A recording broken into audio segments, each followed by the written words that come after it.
রাসূলুল্লাহ সাল্লাল্লাহু আলাইহি ওয়াসাল্লাম এই পরিমাণ মানুষকে আল্লাহর ডাকার জন্য অস্থির ছিলেন রাত দিন। নবীজির সীমাহীন অস্থিরতা পেরেশানির কারণে মাঝে মাঝে তিনি ঘরে ঢুকে হুজরার মধ্যে রাত্রে এশার পরে বসতেন না, একবার এদিকে হাঁটে একবার এদিকে হাঁটে, পায়চারি করতেন। নবীজির স্ত্রী আম্মা জান আয়েশা রাদিয়াল্লাহু তাআলা আনহা বলেন, হে আল্লাহর নবী, আপনি এমন করেন কেন? আরে এত অস্থিরতা কিসের? তো নবী সাল্লাল্লাহু আলাইহি সাল্লাম বললেন, আয়েশা, আমার উম্মত তো ঈমান আনতেছে না, অমুক অমুক, আমি সারাদিন বললাম বুঝাইলাম, এরা যদি ঈমান না আনে, এরা যদি ঈমান না এনে কবরে যায়, এদের আখিরাত কি হবে, এদের পরকাল কি হবে, এরা জাহান্নামে কি ভীষণ শাস্তি ভোগ করবে। এই অস্থিরতাটা আমার তো বসতে দেয় না, শুইতে দেয় না, বিশ্রাম নিতে দেয় না, ঘুমাইতেই দেয়।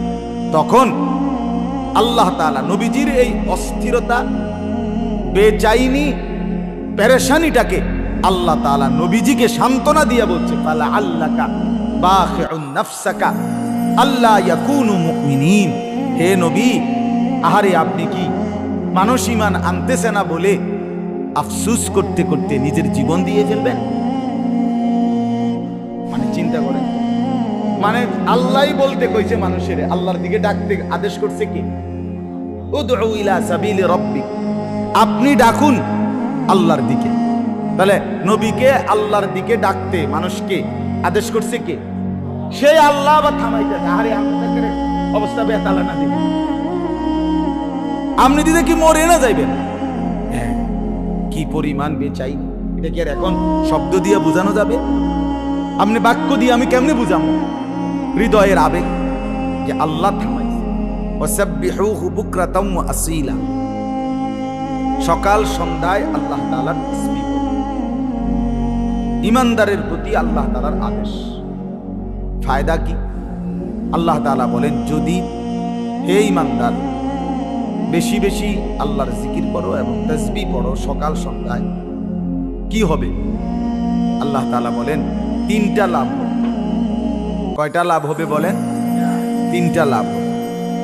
শুনতেছ? হাসি বন্ধ করো, কথা শোনো।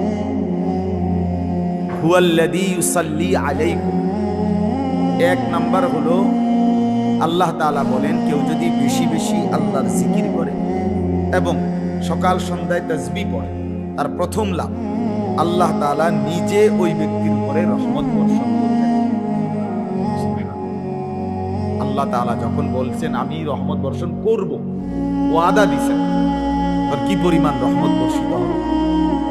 দুই নাম্বার, ওয়া মালাইকাতুহু, আল্লাহ তাআলার সমস্ত ফেরেশতাগণ ওই ব্যক্তির জন্য আল্লাহ তাআলার নিকট রহমতের দোয়া করবেন যে আল্লাহ আপনি আপনার এই বান্দার উপরে রহমত নাজিল করেন।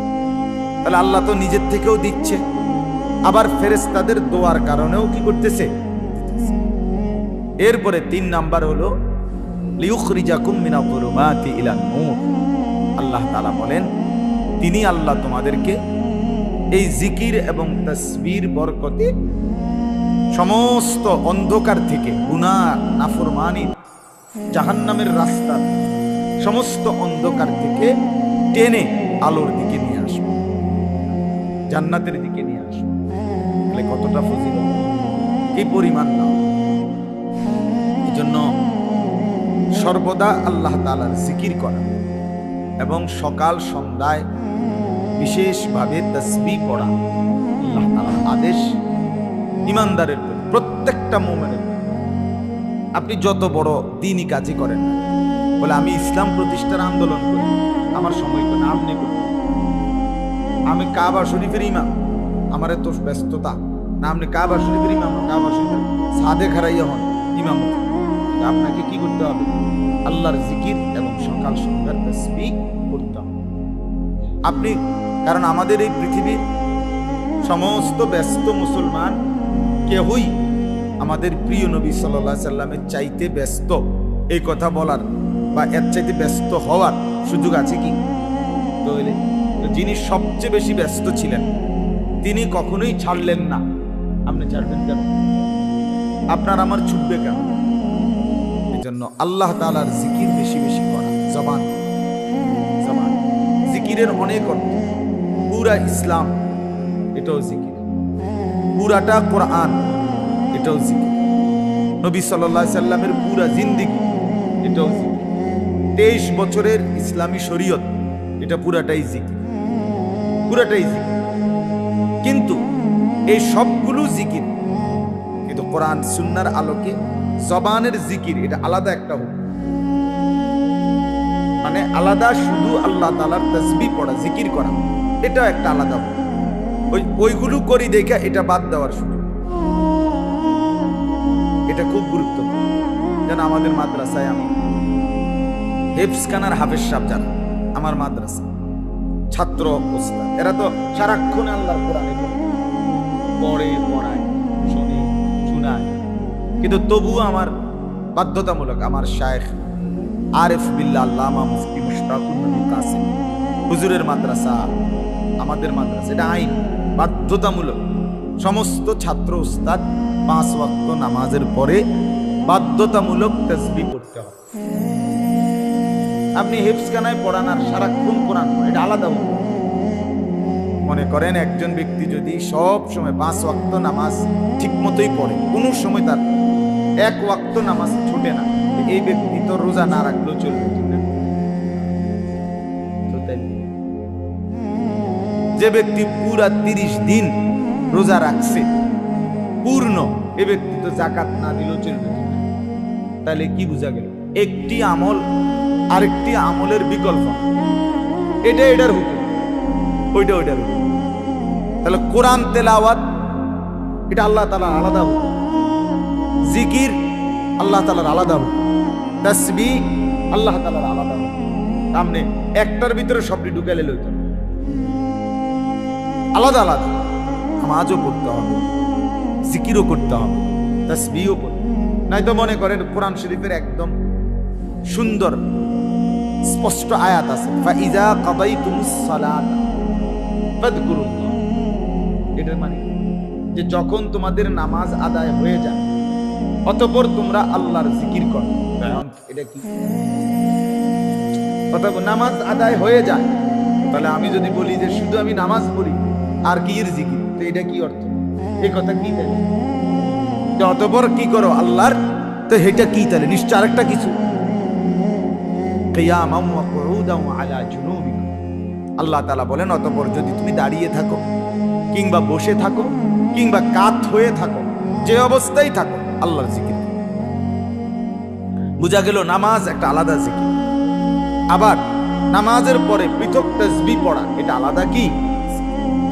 আলাদা।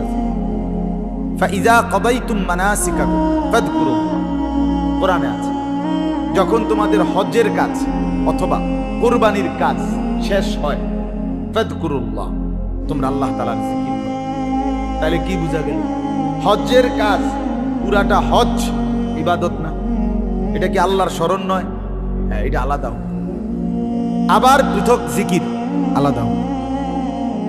আল্লাহ তাআলা কোরআনের আয়াত সব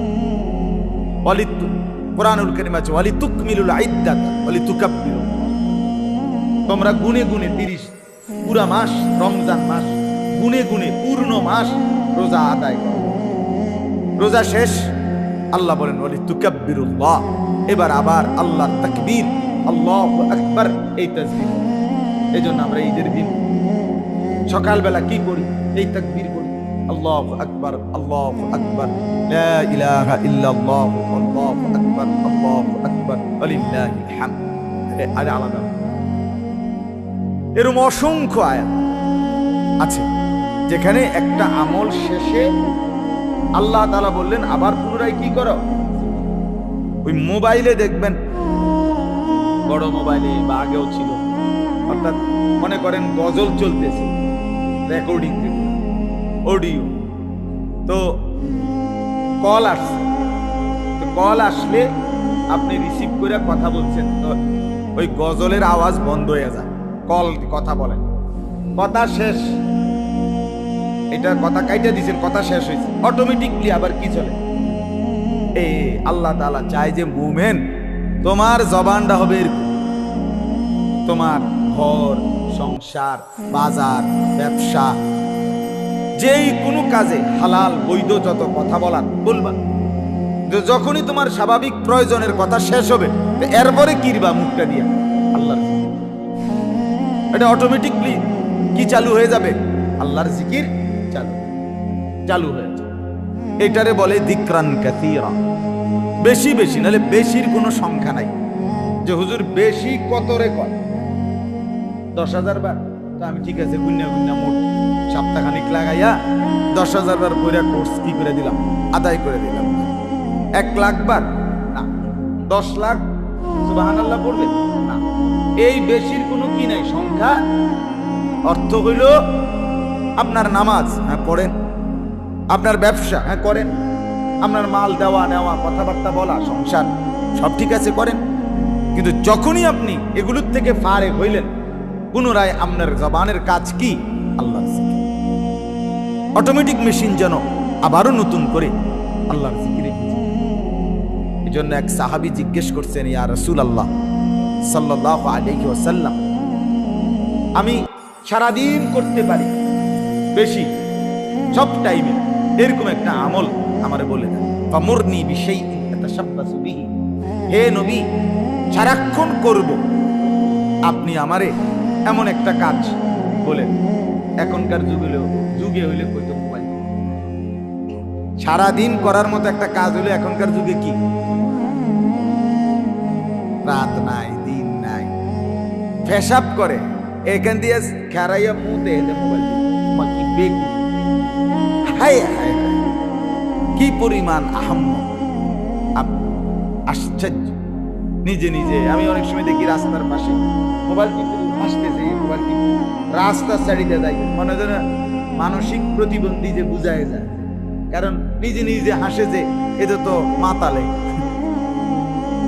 এত প্রতিবন্ধী, এটাকে বুঝাই তো তার নিজে নিজে হাসে কেন? এই জন্য বললাম, আল্লাহ নবী সাল্লাল্লাহু আলাইহি ওয়াসাল্লামকে সাহাবী জিজ্ঞেস করলেন, সারাক্ষণ করতে পারবো? নবী এমন একটা কাজ বলে দেন, নামাজ। এ তো সারাক্ষণ করার বিষয় না, নির্দিষ্ট ওয়াক্ত হইলে না নামাজ, রোজা নির্দিষ্ট মাসে, হজ নির্ধারিত মাসে নির্ধারিত জায়গায়, নাকি যাকাত বছরে একবার হিসাব করে যার উপরে ফরজ হয়। কিন্তু সারাক্ষণ সবাই করতে পারি এমন একটা আমল বলে দেন। আল্লাহ নবী সাল্লাল্লাহু আলাইহি ওয়াসাল্লাম বললেন, লা ইয়াজালু লিসানুকা রাতবান বিযিকরিল্লাহ। আমার সাহাবী, সারাক্ষণ তোমার জিহ্বা আল্লাহর জিকির দিয়া ভিজায় রাখ। জিহ্বা তো এরকমই যে কথা বললে ভিজে যায়, ডালা জমে। তো আল্লাহ নবী বললেন, আল্লাহর জিকির দিয়ে জিহ্বা ভিজায় রাখ। এটা সারাক্ষণের। নবী সাল্লাল্লাহু আলাইহি ওয়াসাল্লামকে আল্লাহ তাআলা এই হুকুম দিয়েছেন, ওয়াযকুর রাব্বাকা ফি নাফসিক। নবীজিকে বলছে, হে বন্ধু, আপনি আপনার রবের জিকির করেন। জিকির করেন 3 ভাবে। ফি নাফসিক, 1 নাম্বার মনে মনে, ওয়াযকুর রাব্বাকা ফি নাফসিক, 1 নাম্বার হলো মনে মনে, দিলে দিলে। 2 নাম্বার তাদাররুআন ওয়া খীফাতান, নিঃশব্দে, মানে পড়তেছেন মুখে কিন্তু আওয়াজ নেই, বাইরে আওয়াজ নেই, বিনয়ের সাথে নিঃশব্দে, মানে জবানেই পড়ছে কিন্তু কি হচ্ছে না। আর 3 নাম্বার হলো অদুনাল জাহরি মিনাল কওল, স্বাভাবিক কথাবার্তা যেভাবে বলে তার চাইতে হালকা আওয়াজ, মানে শব্দ বের হবে, তবে এটা চিৎকার না, মানে মনোজন জিকির করে না, কারে কইনাইতে আছে, উড়াই লাইতে আছে, এটা না, বরঞ্চ স্বাভাবিক হালকা আওয়াজ। স্বাভাবিক আওয়াজের চাইতেও একটু কি করা, নিচু আওয়াজ। এই কয়টা হলো? দিলে দিলে, নিঃশব্দে, হালকা আওয়াজ। তা আল্লাহ তাআলা বলেন, বিল গুদুওয়ি ওয়াল আসাল, সকালেও করেন এভাবে জিকির, সন্ধ্যায়ও করেন এভাবে জিকির। এরপরে নবীকে বলছে, আবার দেখেন নবীকে বলছে আল্লাহ, ওয়ালা তাকুম মিনাল গাফিলিন, সাবধান, গাফেল হয়েন না কিন্তু। আবার নি ভুইল্লা যান, আবার নি শুইয়া লাইছেন, আবার নি খামখেয়ালি করছেন। আচ্ছা কইছে কত কথাই তো কয়, কথা বুঝছেন না? না, আল্লাহ নবীকে আল্লাহ ওয়ালা তাকুম মিনাল গাফিলিন, সাবধান বন্ধু, জিকির থেকে কি হবেন না? গাফেল। গাফেল মোমেন আল্লাহ থেকে কি হয় না? গাফেল হয়, সে আর মোমেন থাকে। 3 ঘন্টা হইছে আল্লাহর নাম যার জবানে একবার বের হয় নাই, তো অপদার্থ। কিসের মুসলমান? কিসের মুসলমান? 1 ঘন্টা হইছে উঠতে বসতে চলতে ফিরতে, যার জবানে তার মনিবের নাম উচ্চারণ হয় না, সেই দিল খালি, সেই জবান খালি, এ আফসুস ছাড়া আর কিছু নেই। আল্লাহ নবী সাল্লাল্লাহু আলাইহি সাল্লাম কোরআনুল কারীম এই উভয়টার মধ্যেই জিকির করার, আল্লাহকে ডাকার সীমাহীন গুরুত্ব, সীমাহীন গুরুত্ব। দেখেন, এটা জরুরি বিষয়। আমরা কিতাবে পড়ছি, ইমাম ইবনুল কাইয়িম আল জাওজি রাহমাতুল্লাহ আলাইহি একজন বিখ্যাত আলেম ছিলেন। উনি বলছেন যে একটাই মাত্র হুকুম ইসলামী শরীয়তে যেটা আনলিমিটেড, সেটা হলো আল্লাহর জিকির। মানে কাসীরা, বেশি বেশি, কোনো কি নাই সংখ্যা। ফজরের ফরজ কয় রাকাত? জোহরের ফরজ কয় রাকাত? আসরের ফরজ কয় রাকাত? মাগরিবের ফরজ কয় রাকাত? এটা লিমিট আছে, এটা হিসাব আছে। সুন্নত 4 রাকাত, নয়তো সুন্নত 2 রাকাত, নয়তো ফরজ 4 রাকাত, একটা হিসাব কিতাব আছে কিনা বলে। কিন্তু জিকিরের কোনো কি নাই? হিসাব। হিসাব কাসীরা, বেশি বেশি। 10,000 না না বেশি বেশি, 12,000 না না বেশি বেশি, 1,000 না না বেশি বেশি। সোজা কথা হলো বেশি বেশি, বেশি বেশি, এনে এটাই কথা, কোনো লিমিট করা যাবে না। এখন আল্লামা ইমাম ইবনুল কাইয়িম আল জাওজি রাহমাতুল্লাহ আলাইহি বলেন, নামাজও কেউ যদি ধারাবাহিক লম্বা সময় অনেকক্ষণ পরে ক্লান্তিতে আর পারবে না, হাত পাও চলবে না। হজের কাজ যারা করে তারা আপনার ভীষণ কষ্ট, হজের 5 দিন সুবহানাল্লাহ শরীর আর জায়গা থাকে না। রোজা, এর মধ্যেও কষ্ট আছে। টানা যদি কেউ 3 দিন 3 রাত 72 ঘন্টা গিয়া রোজা রাখতে চায়, সে ফিট হয়ে যাবে। 1 দিন 1 রাত 24 ঘন্টা ফুল টাইম রোজা রাখতে গেলে বেটারে কি কোথাতে আর উড়ান যেত। অর্থাৎ বাকি সব ইবাদতের অঙ্গ প্রত্যঙ্গ সবটা ব্যবহার হচ্ছে, এতে করে ক্লান্তি, দুর্বলতা, অক্ষমতা ইত্যাদি আসতে পারে। কিন্তু আল্লামা ইবনুল কাইয়িম রাহমাতুল্লাহ বলেন, একদিকে আল্লাহ বললেন যে জিকির করো বেশি বেশি, বুঝেন নাই? আরেকদিকে জিকিরের জন্য যেই অঙ্গটা রাখছে, এটা এতটাই আল্লাহ তাআলার সৃষ্টি, এত সহজ, এতটাই আরামদায়ক, এতটাই সহজ যে এটা একসাথে যদি 1,00,000 ব্যবহার করা হয় কোনো অসুবিধা হয়। সেটা হলো কি? জিহ্বা দিয়ে কেউ যদি 1,00,000 একটানা সুবহানাল্লাহ পড়ে কোনো অসুবিধা নেই। হাঁটতেছেন পড়েন, বসতেছেন পড়েন, কাত হইছেন পড়েন, উঠতেছেন পড়েন, নামতেছেন পড়েন, আপনার কাম আপনি করতে থাকেন। কিন্তু জিহ্বা কি করেন? আস্তে আস্তে গুনগুন করে, মিনমিন করে, হালকা আওয়াজে আপনি চালু রাখেন। জিহ্বা অঙ্গটা আল্লাহ এভাবে বানাইছেন, এইটার বিকল্প যদি ভিন্ন কোনো অঙ্গ দিয়া কি করতো, ওই জিকিরের কাজে ব্যবহার হইতো, সম্ভব হইতো।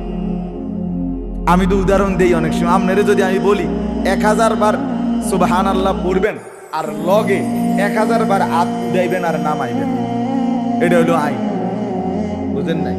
প্রত্যেকবার সুবহানাল্লাহ বললে একবার উঠাইবেন, আরেকবার সুবহানাল্লাহ বললে হাত নামাইবেন, এইভাবে সুবহানাল্লাহ সুবহানাল্লাহ সুবহানাল্লাহ। মুহাম্মদ রে যদি এটা দেওয়া যেত এই দায়িত্বটা, বুঝতে হলে গুণ কারে জুড়ানি, কথা বুঝছেন না?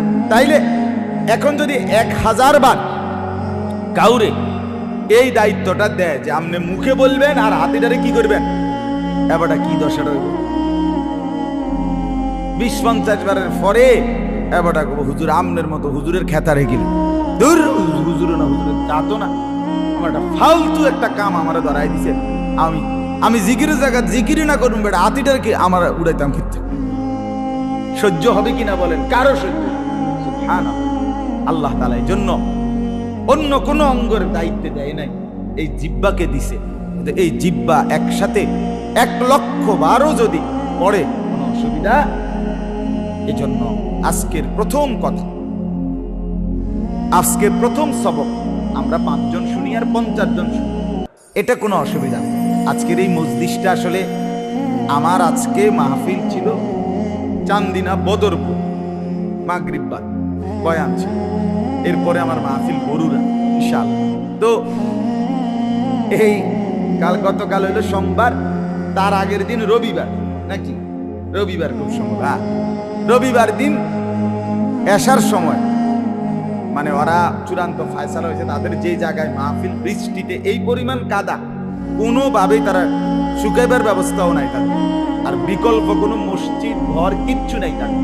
তারা জানাইছে এইটাই নজরুল এর সামনে নাকি, মানে কথার প্রসঙ্গে আমি বলছি, বলার পরে হে 10-15 মিনিট পরে হে বলছে না এখানে আমি দেবিদ্বারে একটা মাদ্রাসা, ওইখানে আপনি এই বয়ান করবেন, ঠিক আছে চলো, অসুবিধা কি, যে নেই হোক আমার কোনো আপত্তি, ও মাইক ধরাই দিলে এটা কোন না আল্লাহর কথা বলা, এখানে কয়জন আসবে, কয়জন বসবে, আমি কয়জন শুনবে, এত কিছু গুনবার সময় এত হুইতলে বালা, এই টাইমটা, এই চিন্তা করার টাইমটা যদি কিন্তু ঘুম যায় তত ভালো। আল্লাহর কথা বলতে থাকে, আল্লাহর কথা বলতে থাকে, 1 জন হোক, 2 জন হোক, 10 জন হোক, 10,000 হোক, আল্লাহর কথা বলতে বললেই লাভ, জবান খুললেই লাভ আল্লাহর কথা। আর গুনার ব্যাপারে জবান বন্ধ করলেই লাভ, বললেই লাভ। বেপরোয়া হইতে হয়, বেপরোয়া মানে আল্লাহর কথা বলার জন্য, মানুষকে আল্লাহর দিকে ডাকার জন্য বেপরোয়া ভাব থাকতে হবে, বেপরোয়া অর্থাৎ অস্থির, বেচাইন হতে হবে, তখন গিয়া আল্লাহর বান্দার হৃদয় গলি যায়। রাসূলুল্লাহ সাল্লাল্লাহু আলাইহি ওয়াসাল্লাম এই পরিমাণ মানুষকে আল্লাহর ডাকার জন্য অস্থির ছিলেন, রাত দিন নবীজির সীমাহীন অস্থিরতা পেরেশানির কারণে মাঝে মাঝে তিনি ঘরে ঢুকে হুজরার মধ্যে রাত্রে এশার পরে বসতেন না, একবার এদিকে হাঁটে একবার এদিকে হাঁটে, পায়চারি করতেন। নবীজির স্ত্রী আম্মা জান আয়েশা রাদিয়াল্লাহু তাআলা আনহা বলেন, হে আল্লাহর নবী আপনি এমন করেন কেন, আরে এত অস্থিরতা কিসের? তো নবী সাল্লাল্লাহু আলাইহি সাল্লাম বললেন, আয়েশা আমার উম্মত তো ঈমান আনতেছে না, অমুক অমুক, আমি সারাদিন বললাম বুঝাইলাম, এরা যদি ঈমান না আনে, এরা যদি ঈমান না এনে কবরে যায়, এদের আখিরাত কি হবে, এদের পরকাল কি হবে, এরা জাহান্নামে কি ভীষণ শাস্তি ভোগ করবে। এই অস্থিরতাটা আমার তো বসতে দেয় না, শুইতে দেয় না, বিশ্রাম নিতে দেয় না, ঘুমাইতেই দেয়। তখন আল্লাহ তাআলা নবীজির এই অস্থিরতা, বেচাইনি, পেরেশানিটাকে আল্লাহ তাআলা নবীজিকে সান্ত্বনা দিয়ে বলছে, ফালা আল্লাকা বাখিউন নাফসাকা আল্লা ইয়াকুনু মুমিনিন, হে নবী আহারে আপনি কি মানুষ ঈমান আনতেছে না বলে আফসোস করতে করতে নিজের জীবন দিয়ে ফেলবেন? মানে চিন্তা করেন তো, মানে আল্লাহই বলতে কইছে মানুষের আল্লাহর দিকে ডাকতে আদেশ করছে কি, উদউ ইলা সাবিলি রাব্বিক, আপনি ডাকুন আল্লাহর দিকে। তাহলে নবীকে আল্লাহর দিকে ডাকতে মানুষকে আদেশ করছে কি? সেই আল্লাহ বা থামাইতে, আরে আপনি তো অবস্থা বেতালা না দিবেন, আপনি দিতে কি মরে না যাইবেন? হ্যাঁ, কি পরিমাণ বেচাই, এটা কি আর এখন শব্দ দিয়ে বোঝানো যাবে? আপনি বাক্য দিয়ে আমি কেমনে বুঝাবো? হৃদয়ের আবেগ যে আল্লাহ থামাইছে। তাহলে আল্লাহকা বাখিউন নাফসাক, 2 বার আছে এই আয়াত, আলা আসারিহিম ইন লাম ইউমিনু বিহাদাল হাদিস আসাফ। আল্লাহ বলছে লোকেরা ঈমান আনে না বলে আপনি বুঝি আফসোস করতে করতে জীবন দিয়ে ফেলবেন? বেচাই। সূরা ইউসুফের মধ্যে আছে, ওমা আকসারুন নাসি ওয়ালাউ হারাসতা বিমুমিনিন। মোর বন্ধু, আরে থামেন আপনি, আপনি হাজার চাইলেও, আকাঙ্ক্ষা করলেও, লোভ করলেও সবাই ইমানদার হবে না। তো আপনারে কইছি কইতে না, একেবারে কাঁচাইয়া সবাই ইমানদার হবে, এটা হবে না। তো আপনি ইমানদার কে কে হবে আমি দেখব, আপনি বলেন। মানে নবীজি চাইতেন একটা লোক যেন বেঈমান না থাকে।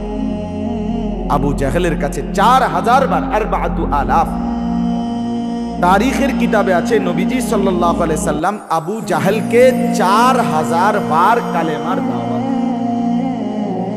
কয় হাজার বার? 4000। শুধু আবু জাহেল। আমরা 2 বার 10 বার বলি না, ওই তো নাই অজাত। দূর অজাতের পরে অজাত। আরে রাখতেন অশিল্পের হেডকোয়ার্টার এই জাতি তার কোয়ালে আর 14 গোষ্ঠীর কোয়ালে এই আরো তো গালি আছে, হিডি কইলাম না, জিডি বাংলা কয়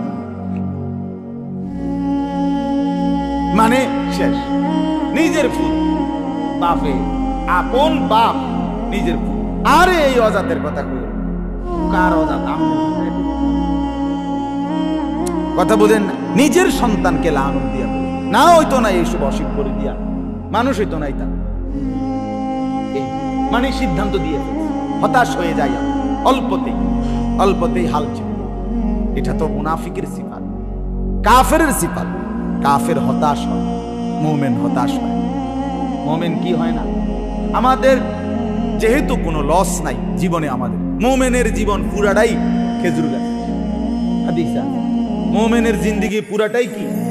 খেজুর গাছের একের উপরে মাথা থেকে নিচের গোড়া পর্যন্ত কোনো কিছু বিফলে যায়, সব কামে লাগে।